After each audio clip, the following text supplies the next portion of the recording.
Boa noite. Muito obrigado a todos por terem vindo hoje. Deixa eu colocar isso aqui mais para baixo.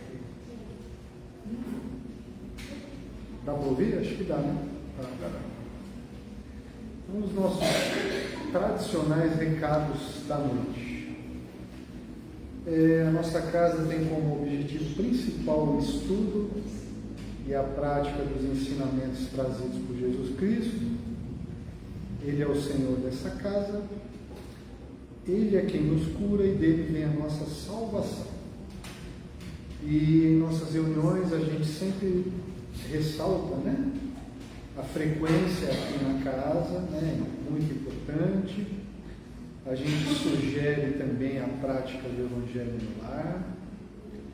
E a gente também sugere a prática das condutas cristãs, que são a base para o progresso dos nossos espíritos, não é mesmo? Temos também os cursos, né, que estão abertos. De quarta-feira tem o curso de Educação Mediúnica das 8 às 9 da noite. No primeiro ano ele é online, então quem quiser participar, né, basta ter o celular ou o computador. Os cursos de segundo, terceiro e quarto anos, eles são uma semana aqui, uma semana em casa, né? Uma semana online, uma semana em casa. E às segundas-feiras temos a leitura comentada do livro Nosso Lar online também, das 8 às 9 da noite. Informações aí na secretaria ou para alguém aqui da casa, né? Pode perguntar para a gente que a gente tem mais informações, tá? Nós temos também uma turma para pré-mocidade. Pré-mocidade é de as crianças de 11 a 14 anos. A Marcela, acho que quem frequenta mais a casa conhece, né? É a Marcela que está conduzindo. A última vez que eu conversei com ela, ela disse que está sendo muito legal, porque os adolescentes, assim, acho que se sentem mais à vontade, né? Porque ela tem o rosto assim novinho e tal, então acho que eles ficam mais à vontade para conversar com ela. Toda quinta-feira às 8 da noite. Desligar o celular, né? Claro, para que a gente possa prestar atenção na palestra. O silêncio também é importante, né, para que a gente possa escutar, ouvir a palestra, poder refletir. E também para quem tem interesse, para quem gosta de ler, né, temos a nossa biblioteca com livros muito bons, né? Então, são livros aí, pelo menos no meu caso pessoal, são livros que mudam a nossa vida, né? No meu caso aí, os livros espíritas. Estava indo aqui, aí eles desviam a gente para o caminho correto. Tá ok? Então vamos ler a nossa psicografia do dia. Ela se chama O Corpo Humano. Fala assim: os corpos, a natureza e em especial o corpo humano são maravilhas de complexidade e automatismo, sendo sistemas perfeitos em seu funcionamento. Somente aqueles que não conhecem a fundo a ciência envolvida nos processos bioquímicos da vida podem conceber tais organizações como produtos do mero acaso. O homem ou a mulher de ciência, que compreende a fundo o funcionamento do corpo humano, não pode negar que há um quê de divino na sua construção, sendo cada sistema e cada célula cuidadosamente destinada ao funcionamento dos corpos vivos. A maravilhosa organização do corpo nos é dada pela misericórdia de Deus, para que com a maravilhosa complexidade do corpo possamos evoluir e nos tornar seres angelicais no caminho a Deus. Amigos, caros companheiros, O corpo é o templo de Deus, é a morada da divindade em nós. Cuidemos dele como ele merece. Não o desprezemos ou maltratemos, pois essa dádiva é o resultado de muitos anos de tentativa, de trabalho e projeto divino, para que pudéssemos ter em nossas mãos as melhores ferramentas de trabalho possível. Respeitem os vossos corpos e os corpos dos outros, pois a maravilha mecânica e orgânica do corpo é nossa ferramenta de evolução na Terra. E Deus é tão magnânimo que cede tal ápice de engenho apenas por poucos anos, apenas por uma encarnação. Saibamos valorizar tudo que Deus nos dá como bons filhos. Que a paz de nosso Senhor Jesus Cristo os acompanhe. Quem passa a mensagem é o Espírito de João. Vamos fazer a nossa prece.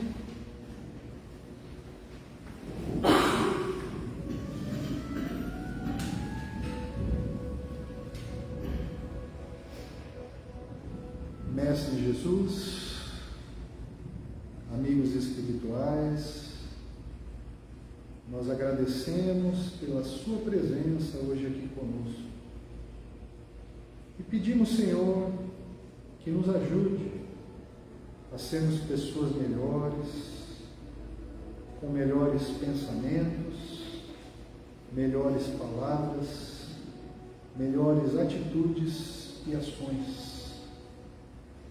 Que o seu Evangelho possa modificar a nossa vida para melhor. Que assim seja, graças a Deus.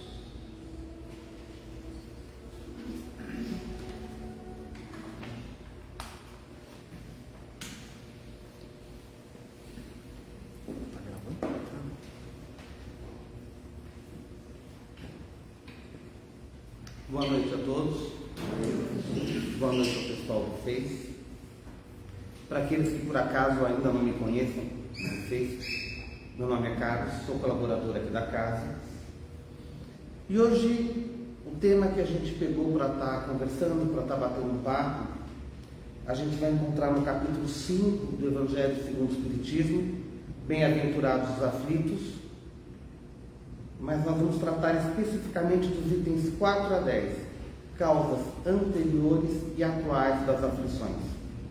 Quando a gente fala em causas anteriores e atuais, isso significa causas atuais, aquelas que decorrem da nossa vida presente, causas anteriores, aquelas que decorrem de acontecimentos anteriores a essa vida. Então, como uma introdução para a gente entrar realmente no tema, dentro do Espiritismo, não sei se todo mundo aqui conhece, o pessoal do Face, nós somos reencarnacionistas.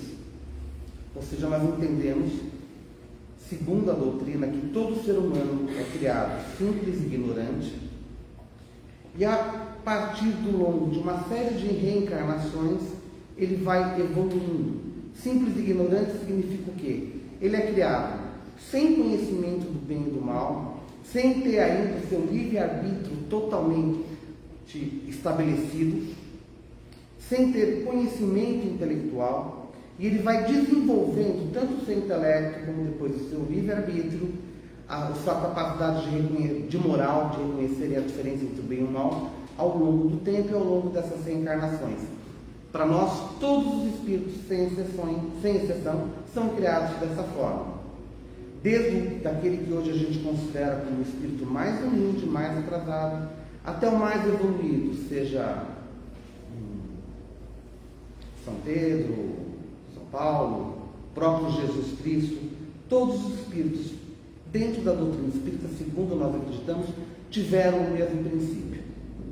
Jesus Cristo, claro, já galgou o caminho, já chegou ao estágio de espírito puro, espírito perfeito. A gente ainda está na terceira ordem, um dia a gente chega lá, só Deus sabe quando, mas a gente chega, a ideia é essa. E nesse caminho que nós percorremos, nesse caminho de aprendizado, o que acontece? Nós tomamos decisões. E essas decisões vão influenciar na nossa vida. Para que haja o nosso crescimento, nós dizemos que o nosso mundo é um mundo de provas e expiações. O que seriam provas? Prova é tudo o que acontece com a gente. Qualquer coisa, seja ela boa ou ruim, é uma prova. Se aconteceu alguma coisa que me magoou, me machucou, me deixou triste, é uma prova. Se aconteceu alguma coisa muito boa, ganhei na loteria, também é uma prova. Porque, de repente, eu era muito bonzinho antes, muito humilde antes. Será que depois que eu ganhei na loteria eu vou continuar bonzinho, humilde, ou vou ficar com o nariz empinado? Vou ficar orgulhoso? Então, todos os acontecimentos da nossa vida são provas. A prova tem a função de nos ensinar algo. E a expiação? A expiação ela tem a função, além de nos ensinar, ela é uma prova também, mas que decorre de uma falta que nós tivemos, de uma falha que nós cometemos. Então, eu desenvolvi um orgulho muito grande. Isso é um defeito, é um vício. Então, provavelmente, a prova para mim é tentar corrigir essa falha. A gente chama de expiação, porque ela tem duplo sentido. Corrigir um erro, corrigir uma falta, pagar um débito, se fiz mal para alguém, se eu magoei alguém, mas ao mesmo tempo também é aprendizado. Então vamos lá. No Evangelho segundo o Espiritismo, nesse capítulo específico, o capítulo 5, ele vai falar que os males que nos atingem, as aflições que nos atingem, elas têm duas origens distintas. Existem os males que são decorrentes das escolhas e decisões que nós tomamos nessa vida mesmo. E é por isso que eu expliquei a questão da reencarnação, de que o Espiritismo é uma doutrina reencarnacionista. E existem males que decorrem não de coisa que nós fizemos nessa vida, mas eles decorrem de fatos anteriores. Mas uma coisa chama atenção: se você pegar a ordem do texto, a primeira coisa que o Evangelho fala é das causas atuais. E que na grande maioria das vezes, tudo que a gente passa, todas as nossas aflições, elas decorrem de atitudes, de escolhas que nós fizemos na vida atual. O espírita tem muita mania de achar que tudo decorre de vida passada, né? Aconteceu alguma coisa, é karma. O próprio Evangelho diz, não. Se tem alguma coisa errada contigo, se tem alguma coisa errada acontecendo com você, se tem alguma coisa que está te afligindo, primeira coisa, faça a sua introspecção, procure ver na sua vida se isso não é causa de agora. E ele dá exemplos, né? Quantas pessoas às vezes não passam por problemas financeiros na vida porque na juventude foram imprevidentes? Não tem nada a ver com a vida passada. Ele gastou demais quando era jovem, não poupou, não guardou, agora está tendo dificuldade. Se eu tenho uma atitude que é egoísta, que é mesquinha hoje, eu vou reclamar que as pessoas se afastam de mim, eu não tenho amigos. Não tem nada a ver com vidas passadas, tem a ver com o meu comportamento hoje que afasta as pessoas de mim. Se os meus filhos, quando eu chego na velhice, não cuidam bem de mim, não me tratam bem, muito provavelmente é que quando eles eram crianças, seja por fraqueza minha, seja porque eu, sei lá, fui displicente, eu não corrigi aquelas falhas que eu percebi que eles tinham. Eles demonstravam já desenvolvimento de orgulho, de vaidade, de egoísmo, e eu não corrigi. E mais, né? Que exemplo que eu dei para eles também de como tratar os pais. Dizem que um jeito certo de você saber como o teu filho vai te tratar é exatamente a maneira como você tratou dos seus pais. Via de regra vai ser uma cópia do tratamento que você vai receber. Eu já vi esse caso. Então, a primeira coisa que a gente tem que pensar é refletir nisso. Os males que me afligem hoje, será que eles não são decorrentes dos erros que eu estou cometendo agora? E se eu estou cometendo esses erros agora, eu tenho que corrigi-los? Tenho. A partir do momento que eu percebo que eu estou cometendo um erro, e esse erro pode me trazer aflição lá na frente, eu tenho que fazer a correção. E eu faço isso através do meu aprimoramento. Quais são as ferramentas? O aprimoramento moral e intelectual. No Espiritismo, a gente sempre fala desses dois. O nosso crescimento ele tem que ser moral e intelectual. Esse crescimento tem que andar junto. Não se fala só em crescimento moral e não se fala só em crescimento intelectual. É através do crescimento intelectual que eu consigo perceber muitas coisas, inclusive se elas vão me fazer mal ou bem lá na frente. É através do meu crescimento moral que eu passo a ter uma atitude de maior respeito às leis de Deus. Porque aí também tem uma coisa: as leis dos homens só punem a gente em determinados casos. Por exemplo, se a gente faz mal para alguém. As leis divinas, quando a gente infringe, mesmo que a gente faça mal só para a gente está infringindo uma lei divina. Isso vai ser cobrado também, mas é para a segunda parte. E aí, a vida vai passando, vai passando, vai passando, vai passando, e a gente não vai se dando conta de tudo aquilo que a gente não corrigiu, a gente não se dá conta, e a vida vai passando, a gente chega na velhice, a gente chega no final da vida, e aí de repente cai a ficha. Pai do céu, o que foi que eu fiz? Passei essa vida inteira, só fiz coisa errada, não aprendi nada, ou quase nada, e agora? Aí é que a gente fala da beleza da teoria da reencarnação, porque mesmo nesse momento acaba-se uma vida, mas a pessoa tomou consciência daqui no finalzinho, pela ideia da reencarnação, essa pessoa vai ter uma outra vida para tentar dessa vez fazer pelo menos um pouquinho melhor, fazer a coisa um pouquinho mais séria, ser um pouco mais previdente, ser um pouco mais caridoso, ser um pouco mais carinhoso, ok? Mas existem vezes que as aflições que nos acometem, as aflições, os problemas que vêm para a gente, por mais que a gente tente analisar, eles não são problemas causados por nossas escolhas atuais. O caso de Brumadinho, quem morou naquela cidade, quem morava, quando é que ia imaginar, por mais previdente, por mais precavido que ele fosse, que uma barragem daquela ia explodir?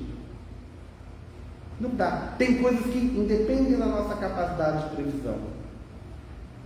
Mas a gente parte sempre de que toda a causa tem um efeito, que nada acontece sem a vontade de Deus, sem a permissão de Deus.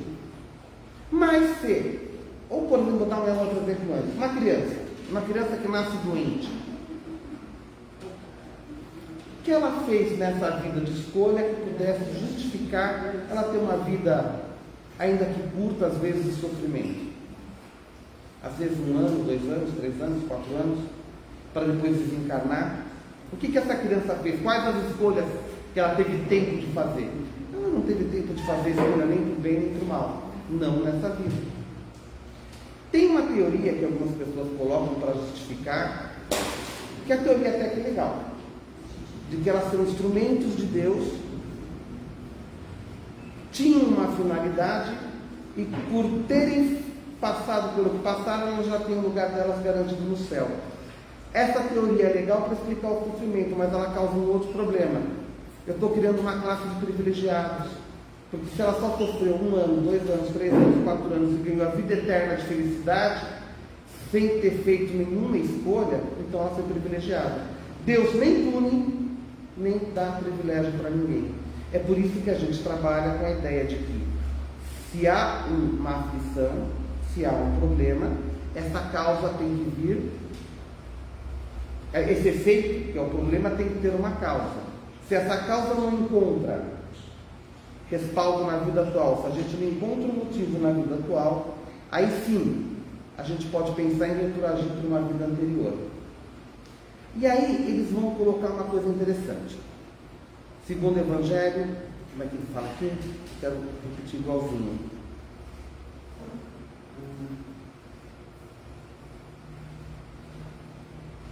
Durante a nossa existência, a gente, vai tomando decisões, vai tomando condutas. Às vezes essas condutas refletem na gente na própria vida, às vezes não. Às vezes a gente vai levar adeptos para vidas posteriores. Então, por exemplo, se uma pessoa foi muito duro e desumano uns outros durante uma vida, poderá ser a seu turno tratado duramente e com desumanidade. Se ele foi orgulhoso, poderá nascer numa situação que lhe seja humilhante, para fazer ele aprender alguma coisa.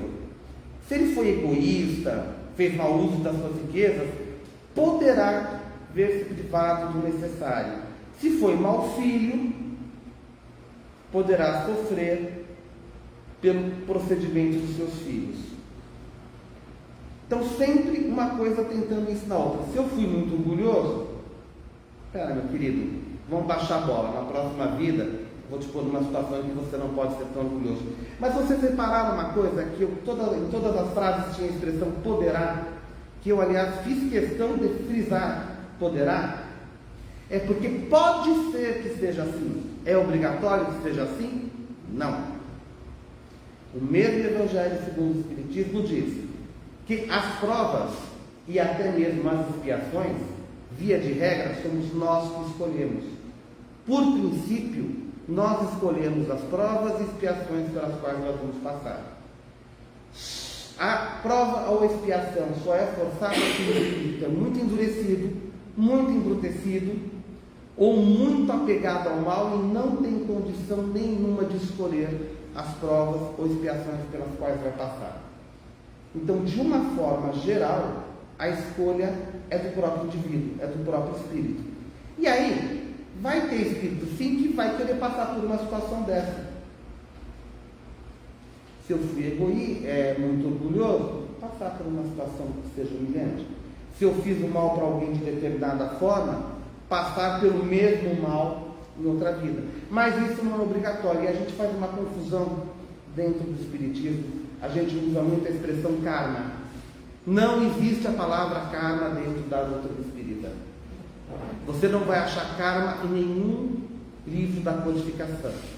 Karma, ele vem, é uma importação do budismo e do hinduísmo. E a gente ainda usa errado essa importação.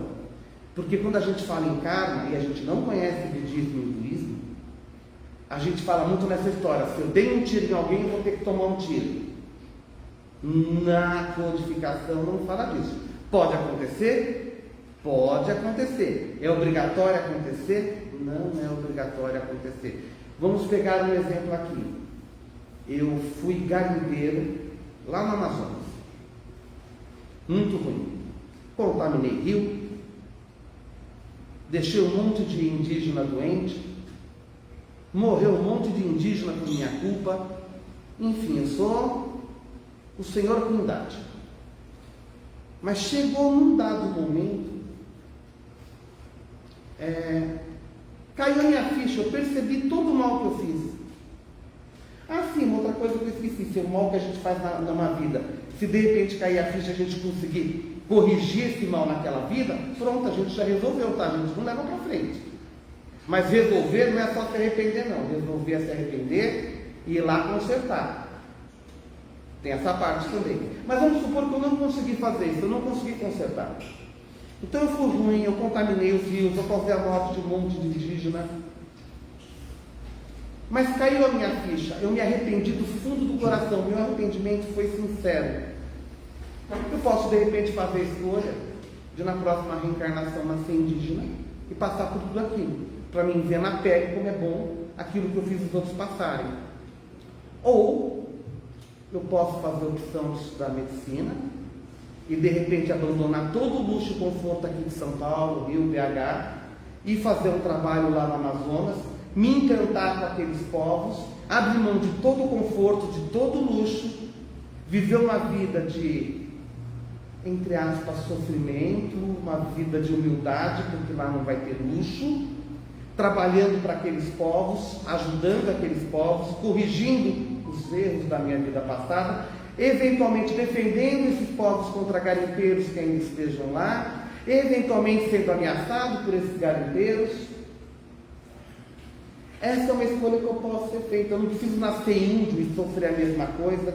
Se eu matei alguém com tiro, eu não preciso necessariamente tomar um tiro na vida seguinte, mas eu tenho que espiar. Normalmente pode acontecer sim, não estou dizendo que não acontece, Eu estou falando que não é obrigado. Até porque você escolhe. Vamos pensar bem, o que é mais produtivo? Eu simplesmente escolher sofrer o que outra pessoa sofreu, ou eu escolher corrigir aquilo e trabalhar que nem um mundo, que nem sei lá, trabalhar dia e noite. O médico que está lá enfiado no Amazonas trabalhando, sei lá, 10, 12, 18 horas por dia, atendendo gente à noite, fazendo das tripas coração porque não tem medicamento, não tem instrumentação e tem que se virar. Esse cara está passando por uma expiação também, ou não. Meu tempo está acabando. E aí vem uma outra coisa. Na nossa vida, a gente sabe que o que a gente está passando é prova e expiação. Lembra que eu falei? Prova é tudo o que acontece. Prova tem a função de aprendizado.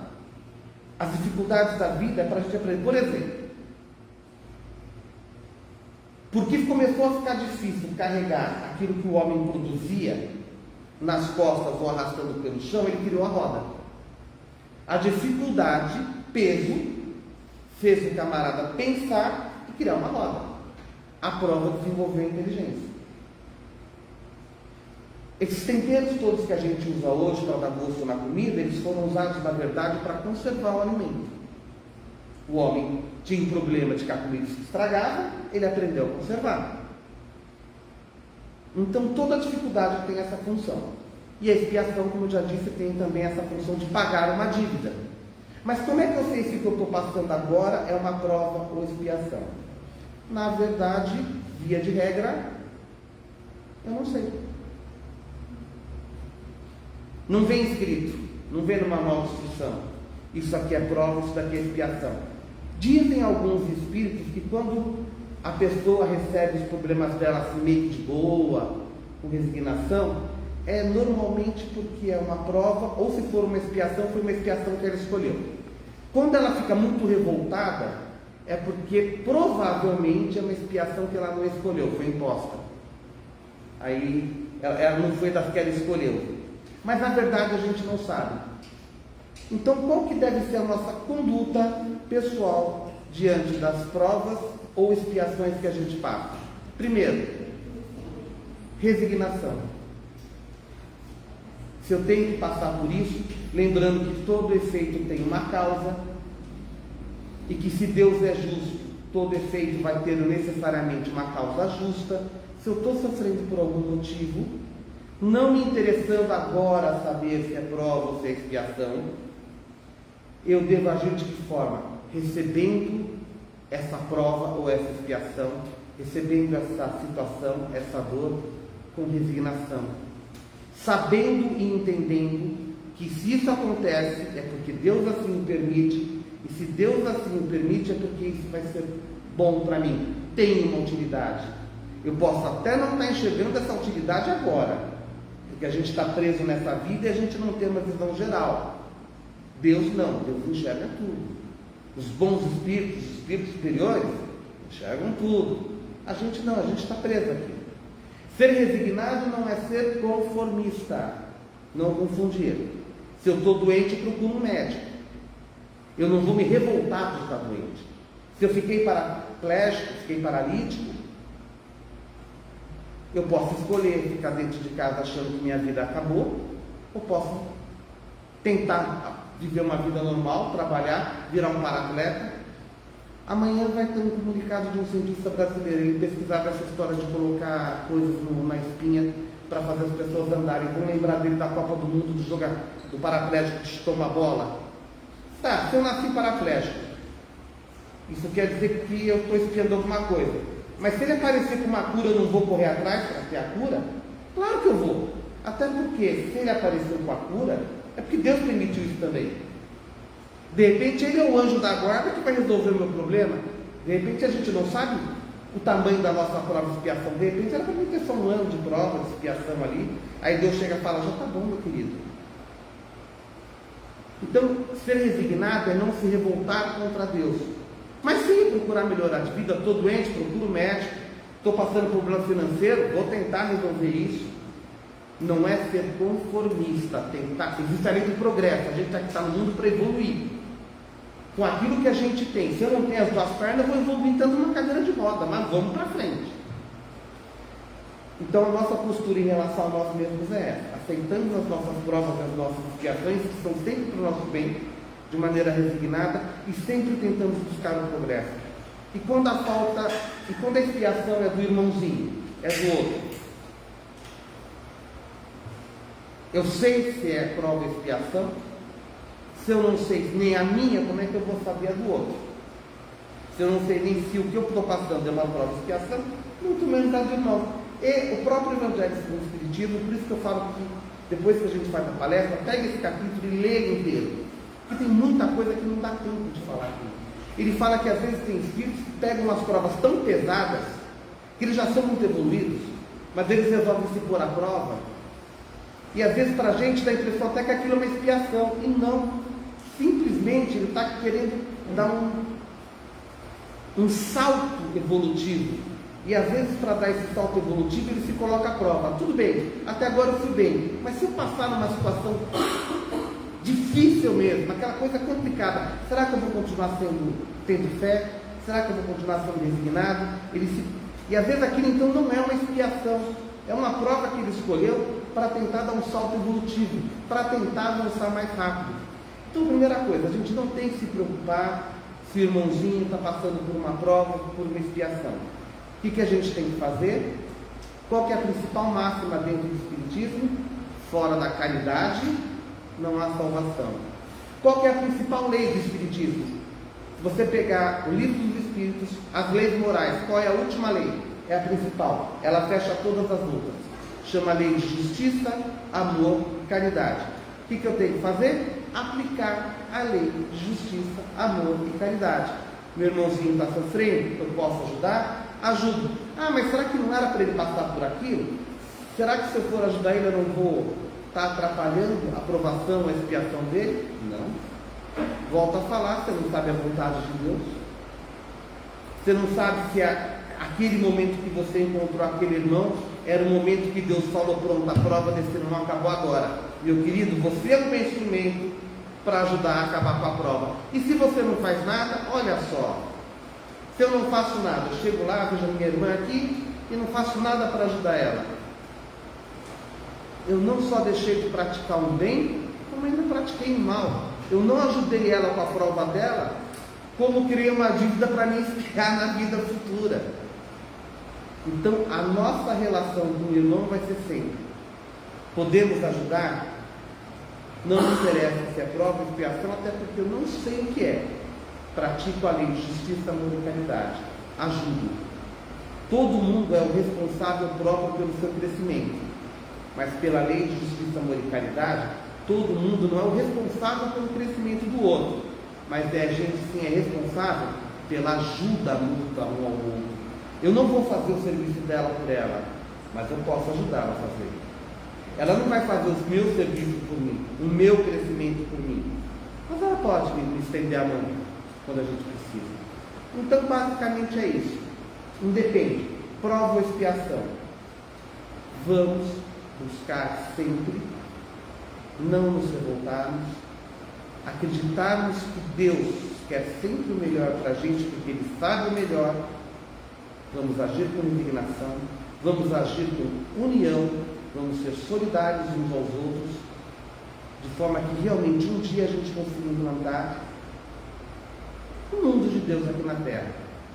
Uma boa noite, um beijo no coração de todos.